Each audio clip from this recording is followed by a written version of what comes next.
Lancia Beta Mizar, 828, 1974 Michelotti. The Mizar seated 4 people, and had 4 separate gull-wing doors for easy access. Based on the Lancia Beta 1800, and debuting at the 1974 Turin Auto Show, the Mizar was constructed with safety concerns and passenger comfort in mind.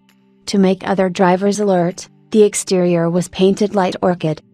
Few would argue that, in the mid-1970s, Italian designers reigned supreme, by virtue of their stranglehold on innovative, practical styling.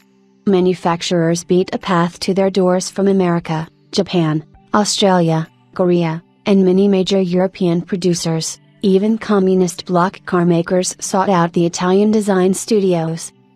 By 1975, Giovanni Michelotti held top honors for the sheer volume of designs that actually reached production in quantity. An outstanding British design from his pen was the Triumph, as an example of an individual, medium-sized vehicle designed to endure as a style for many years. For the unconverted, who considered the Lancia Beta to be nothing more than a shovel-nosed Toyota Corona look-alike, Michelotti's technical studio produced a challenge for those who appreciated the superb mechanicals which the original Beta design was based. Ostensibly a styling exercise, the Lancia Beta-based Mizar came about when Michelotti was asked to design a vehicle retaining the Beta basics and principles.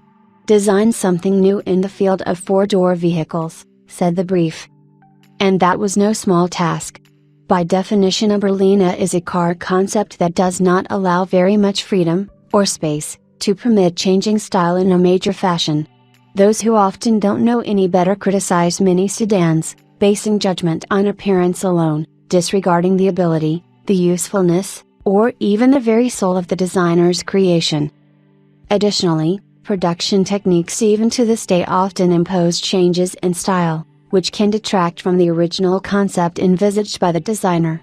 Many derided the original Citroën Goddess, and there were many other cars which appeared ahead of time yet were ultimately proved ideal and practical. The images themselves tell the story, and we have been told that the Mizar was even more attractive in the metal, featuring huge safety glass areas blending into the wedge theme of the design. By strengthening the body shell with an integral roll bar, similar in concept to that then adopted by Volvo, Michelotti was able to use gull-wing doors. Despite the solid construction, the doors were feather-light to operate, being controlled by gas-filled struts. The strut assistance was necessitated because the design rules for an international market called for side barrier protection.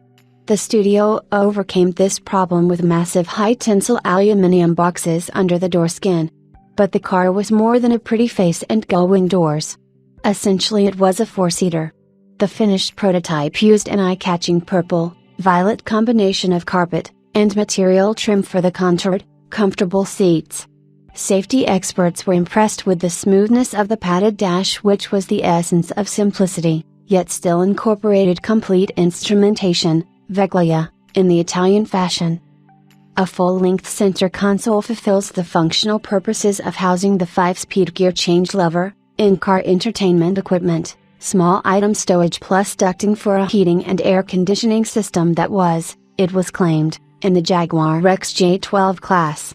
The vertical access glove box, with the lid serving as a tray when closed, was designed more to keep the smooth line of the padded dash rather than aid practicality. And, while Michelotti used double locks for the 4 doors to ensure safety and dust sealing, the prototype had no provision for seat belts. The team apparently discussed using integral belts based on the Range Rover, but they never made it. It was said that they were not ideal when situated next to the Lancia Beta seats, and the design team wanted to retain these as they were exceptionally comfortable, and if the Mizar had any hope of actually making it into production, it needed to use as much as possible from the Lancia parts bin. It may not have made it to production, but with the Mizar, Michelotti had proved yet again that it was possible to achieve functional, aesthetically attractive design within the tight guidelines of mass production techniques.